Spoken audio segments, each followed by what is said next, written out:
Yo, what is going on, homies? It's your boy StumpD back for another OPTC video, and in today's video, we did receive this particular image yesterday over on the OPTC Twitter, hinting towards the legend or legends that would be coming for the worldwide or global anniversary for OPTC at the end of February. And as of today, we got some clarification on what we're actually getting. And as predicted, the characters that we did predict were actually correct. Now, if you guys haven't seen this image, this is basically a picture of obviously Yamato, Karasu, and Roger.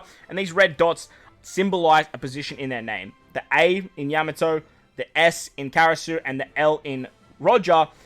The community banded together and have led to believe that we have Ace, Sabo, Luffy. And it makes total sense, right? Like Ace and Yamato, Revolution Army in Sabo, and then the dream of the Pirate King being Luffy. And as predicted, we did get a Luffy legend in today's information over on Twitter, as well as a Ace legend. Now, it does lead us to believe that, like, well, where is Sabo? And if you guys go down to the Japan Twitter over here, I'll leave links to all of these in the description. There is a picture with the worldwide celebration. Where is it? I can't seem to find it. I know Pappy put it up on his, but basically it does say that this is a part 1. So the Ace and the Luffy are part 1, and we do predict that Sabo is going to come on part 2. So in today's video, we're going to break down the man Kid Luffy, the end of a boy's dream, and we're going to do Ace in a separate video. But before we do that, let's take a look at the special animation, because like it is worldwide celebration stuff. And this particular character is pretty interesting. So let's take a quick look.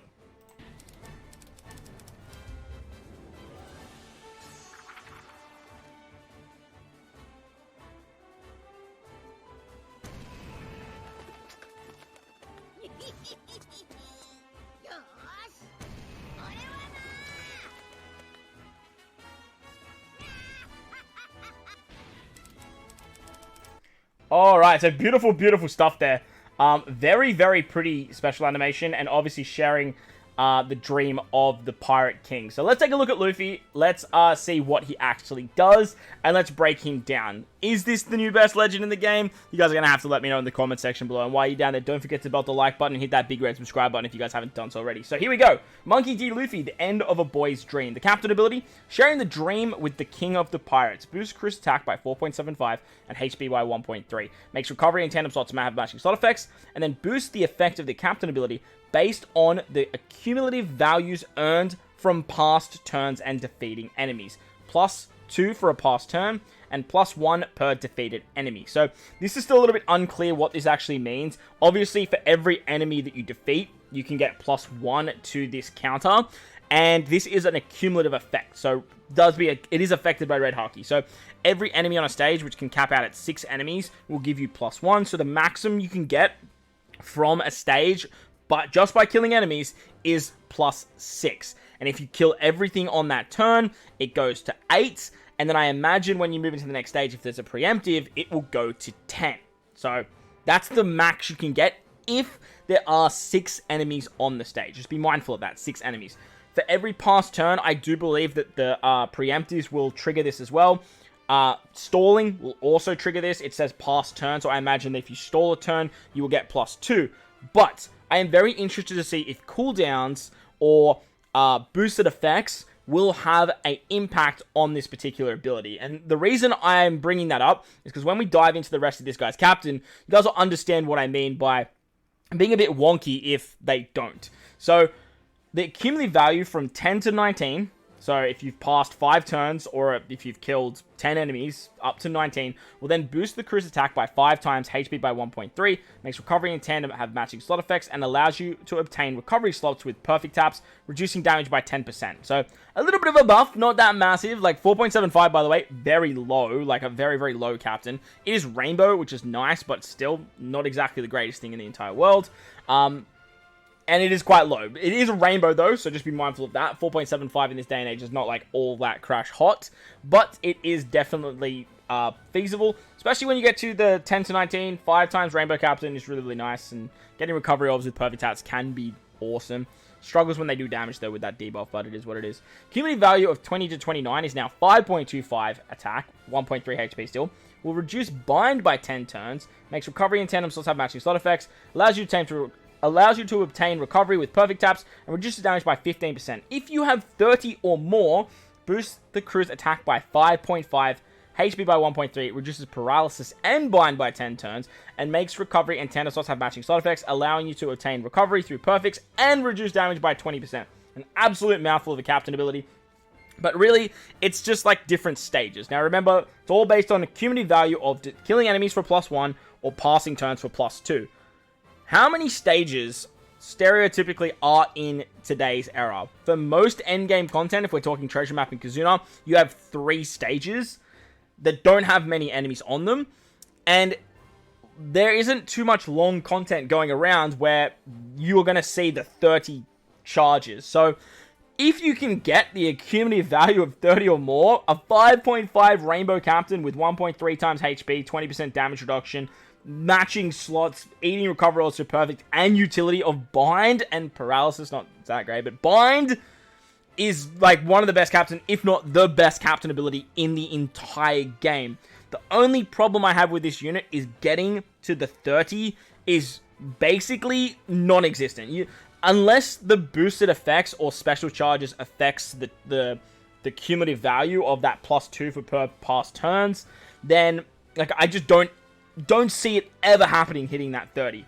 However, if that does take into consideration the boosted effects and like special charges and stuff like that, this captain could be incredibly viable. And the final stage is exactly what we would expect from like a anniversary-based legend. Now, this is a Luffy character. Like, lots of other Luffys are going to come and go after this one. So, making him, like, 5.5 is Rainbow, to me, isn't that, like, overpowered. So, it is what it is. But, like, if you guys disagree with me, let me know in the comment section. The thing that changes my mind is that if you look at Nami's, the way the word Nami is, it talks about special charges. And this doesn't say anything about special charges. It specifically states past turns. So I am led to believe that it has to do with stalling, it has to do with moving through stages, and hopefully this particular character is the start of us getting some more long content. Maybe they bring back some garbs challenges. Maybe point farming events become 10 stages, 7 stages even, and this particular character is really, really good there. Gets you some more drops, and those intrusion fights in treasure maps see a little bit more play.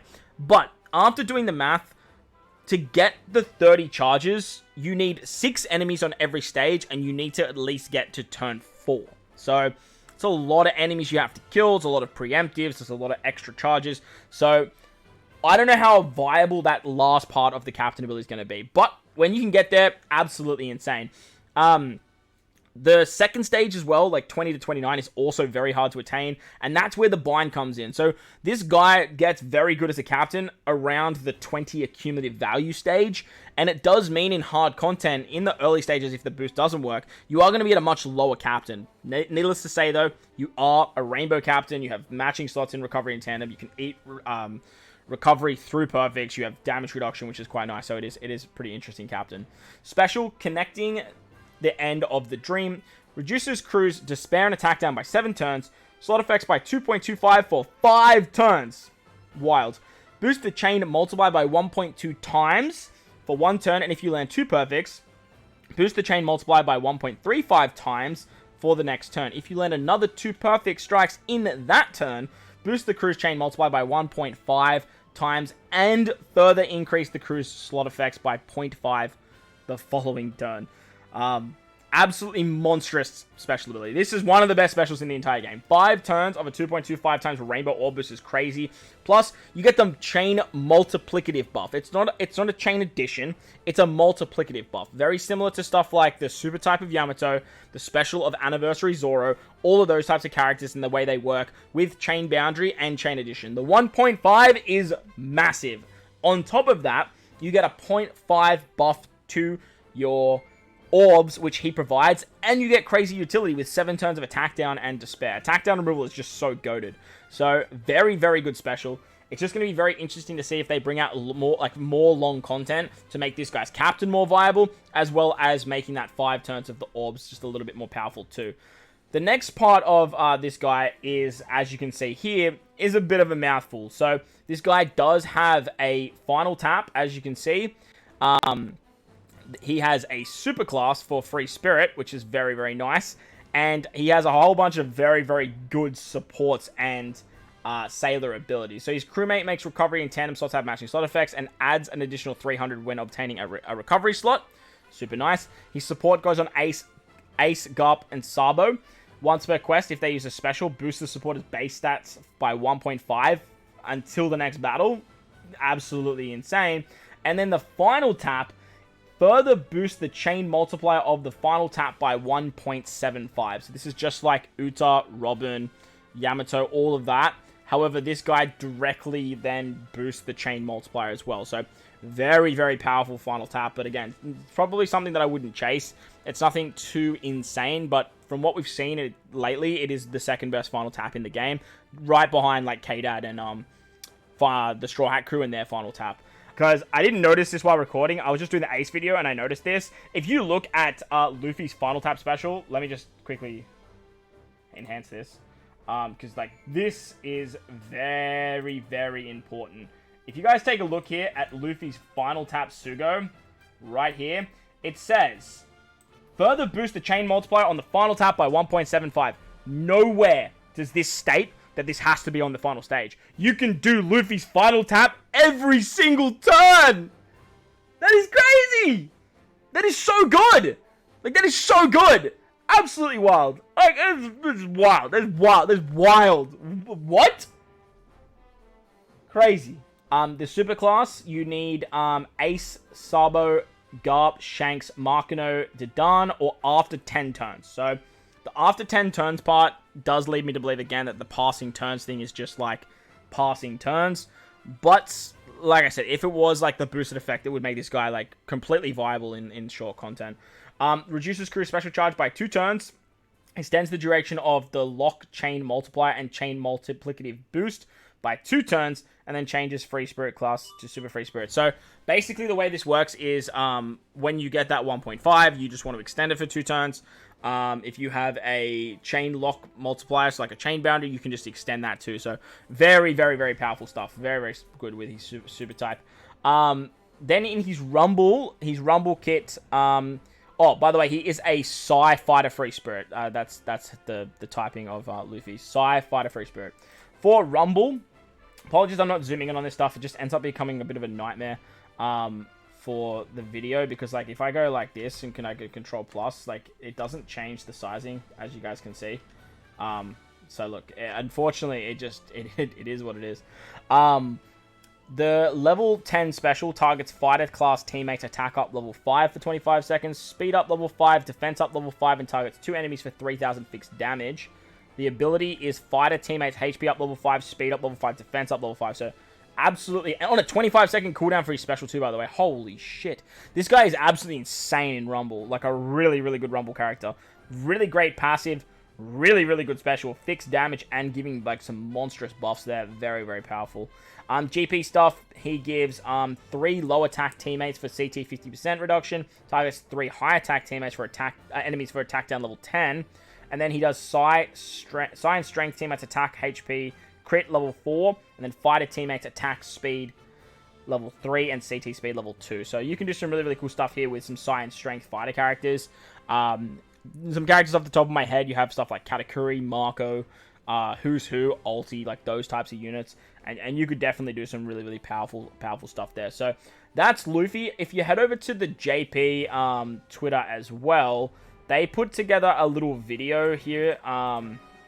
So after you sort of look at the Luffy, this is way better. I should have kicked it off with this particular video. If you take a look at like this, once we get to the end here, it kind of shows like what the Luffy does, but like this particular fight over here is what we want to be looking at. As you can see, there is a Yamato, free-to-play Yamato that we'll be getting. I think she'll be like a blitz or a point farming event. And then you got the new Ace as well. So as you guys will see here, we're actually taking on 6 enemies on the first turn. Plus the enemies have like a high cooldown. So Luffy has his max like cooldowns. However, I don't know what stage we're on like exactly. So on the second turn, we're getting the bind. So that's where like Luffy must already have the 20 to 29 right here, right? So if we go here, does it tell us what stage we're on if we go to the start of this video? No, it doesn't. Unfortunately, it doesn't tell us what stage we're on, right? If this is the start of the quest, which I don't think it is, like, it could be. I mean, it definitely could be, right? Because 8's... What was Luffy on? Luffy's on 7, so with sockets it's 2. Ship... No, the ship doesn't give 1. Very interesting. Like, I don't... This might not be the first turn. It could... They could have stalled it out to get to this particular point. But, at the same time, like, it also could have to do with this, like, just that boosted effects. Because as you guys will see here, if we sort of go to the next part of the video, Luffy is going to remove the bind. Where is it? So when Garp runs away... Okay, that's Battle 4. So that was Battle 4. So this stage here has to be Battle 3, right?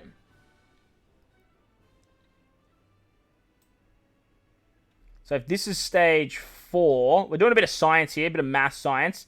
So this is stage 4, so we're starting on stage 3. Now, Luffy, what level cooldown is Luffy? Go back over here. No, we go to here. Luffy's on a 12-turn cooldown without limit break expansion, so it's 11-turn cooldown, right? 11 turns. If we go to our good old friend Japan Twitter here, we bring this up. Hang on, let me see where we're at. Let me see where we're at. So on turn 3, we're on 7 turns. So even with limit break expansion, that looks to me like 4 turns of cooldown, because like that would make up the rest of it 7. So you have like 1, 2, 3 moving into the stage, and then maybe sockets. Sockets would give the rest. Like, maybe one of these guys has a sailor, but you can tell straight away that these guys haven't stalled. However, if there was 6 enemies on the previous 2 stages, including this particular stage here, you definitely will get into the 20 turns. Because this will give you 18 just by killing enemies, and by moving into the next stage or passing the turns, you will get 2. So you have 2, 4, 6 on top of your 18, and then you'll be good to go. But like I said, most content isn't 5 stages. Most content's actually 3 stages. And... oh, that looks good. And most other content won't have 6 enemies in the previous fight. So it depends on what they do with content moving forward. I feel like this guy was made for long content, like as like most of you guys probably predict, because if you add like 10 turns to a stage, like Luffy's going to be completely built up by the 5th turn. Like he's going to be absolutely fine, because you're going to be killing enemies, you're going to be passing turns.